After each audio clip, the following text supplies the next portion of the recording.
ರೇಗಂದ್ರ ಮತ್ತೆ ಸ್ವಾಗತ. ಪಂಚಾಯಿತಿಯಲ್ಲಿ ಎರಡನೇ ಸುದ್ದಿಯನ್ನು ನೋಡೋಣ. ಅಯೋಧ್ಯೆಯಲ್ಲಿ ಈಗ ಲೂಟಿ ಕಾಂಡ ನಡೀತಾ ಇದೆ. ಯಾಕಂದರೆ ಲೂಟಿ ಮಾಡಿದಂಥವರ ಬೇಟೆ ಆಗ್ತಾ ಇರುವಂಥದ್ದು. ವಿಶೇಷವಾಗಿ ರಾಮನಿಗೆ ನಾಮ ಹಾಕೋದಕ್ಕೆ ಹೊರಟಿದ್ರು. ರಾಮನಿಗೆ ನಾಮ ಹಾಕದಂತಹ 8 ಮಂದಿಗೆ ಈಗ ನ್ಯಾಯಾಂಗ ಬಂಧನವನ್ನು ವಿಧಿಸಲಾಗಿದೆ. ಚಂಪತ್ ರಾಯ್ ಬಂಧನಕ್ಕೂ ಕೂಡ ಆಗ್ರಹ ಕೇಳಿ ಬರ್ತಾ ಇದೆ. SITಯ ನಡೆ ಇನ್ನೂ ಕೂಡ ನಿಗೂಢವಾಗಿಯೇ ಉಳಿದಿದೆ. ವಿಶೇಷವಾಗಿ ನಾಳೆಯಿಂದ ಪ್ರಮುಖ ಭಾಗಿದಾರರ ಬೇಟೆಗೆ ಮುಂದಾಗಿದೆ SIT. ಪ್ರಮುಖ ಭಾಗಿದಾರರ ಬೇಟೆ ಆಗುತ್ತೆ ಅಂತ ಆರೋಪಿಗಳ ಪರವಾದಂತಹ ಈ ಒಂದು ಪ್ರಕರಣದಲ್ಲಿ ಆರೋಪಿಗಳ ಪರವಾಗಿ ಯಾರೂ ಕೂಡ ವಾದ ಮಾಡಬಾರ್ದು ಅಂತೇಳಿ ವಕೀಲರು ನಿರ್ಧಾರವನ್ನು ಕೈಗೊಂಡಿದ್ದಾರೆ. ಕೇಸ್ನಿಂದ ಹೊರಗುಳಿದಿದೆ.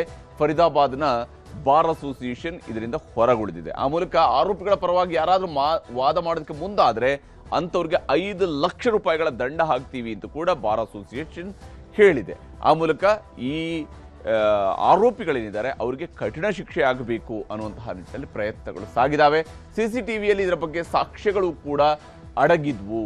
ಲೂಟಿಕೋರರಲ್ಲಿ ಪ್ರಮುಖನಾಗಿದ್ದಂತಹ ವ್ಯಕ್ತಿ ಅವಿನಾಶ್ ಶುಕ್ಲಾ, ಈತನ ಅಪರಾಧಕ್ಕೆ ಸಂಬಂಧಪಟ್ಟಂತೆ ಸಾಕ್ಷಿಗಳು CCTVಯಲ್ಲಿ ಲಭ್ಯ ಇದ್ವು. ಜೂನ್ 5ರಂದು ಹಣ ಕದ್ದು ಸಾಗಿಸ್ತಾ ಇದ್ದಂತಹ ದೃಶ್ಯ ಸೆರೆಯಾಗಿತ್ತು. ಅವಿನಾಶ್ ಶುಕ್ಲಾ ಹಣದ ಬ್ಯಾಗ್ ಜೊತೆಗೆ ಕಾರು ಹತ್ತಿರುವಂಥದ್ದು ಗೊತ್ತಾಗಿತ್ತು. ಆದರೆ ರಾಮ ಜನ್ಮಭೂಮಿ ತೀರ್ಥ ಕ್ಷೇತ್ರ ಟ್ರಸ್ಟ್ ಗಮನಕ್ಕೆ ಇದು ಬಂದಿದ್ರೂ ಕೂಡ ಯಾವುದೇ ಕ್ರಮ ಆಗಿರಲಿಲ್ಲ. ಹಾಗಾದರೆ ಟ್ರಸ್ಟ್ ಯಾಕೆ ಸುಮ್ಮನೆ ಇತ್ತು?